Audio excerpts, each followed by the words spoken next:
Well, guys, it looks like Nickelodeon just released some all-new material from the Casagrandes movie, and they've officially announced that the movie is releasing on Netflix on March 22nd. And yeah, basically everything that they've shown us from this movie looks pretty generic. Like, if you told me that this image was a frame from a mid-2000s direct-to-DVD Disney sequel, then I would completely believe you. And does anyone else think that's kind of weird? Look, I know that I've been quote-unquote hating on this movie, but just hear me out.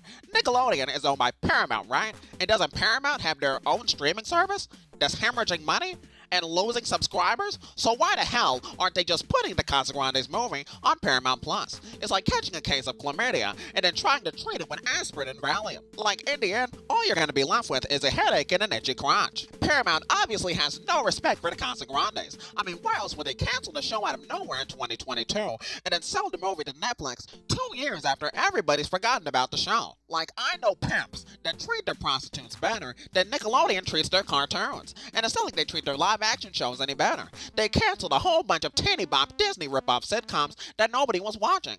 What in the gosh darn heck is going on in Nickelodeon?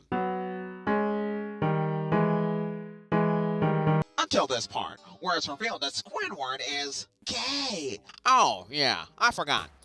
They went woke.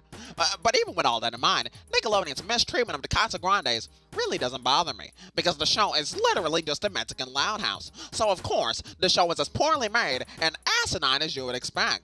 I mean, just look at how many defective Ford cars were made in Mexico. Like, if they can't even build a car, then how can we expect them to make a good cartoon?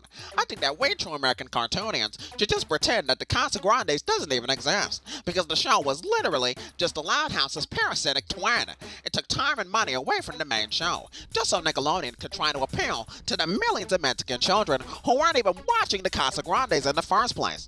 Although, it really doesn't feel fair to single out Mexican kids for not watching the show, because basically nobody on the damn planet was watching the Casagrandes. And I assume that the exact same thing is going to happen to the Casagrandes movie, which is a win in my book, because Netflix probably paid tens of millions of dollars for the rights to a shitty Nickelodeon movie that maybe 10 people will watch. And with some of the woke bullshit that Netflix has been subjecting us to lately, I think that kind of failure is the least that they deserve.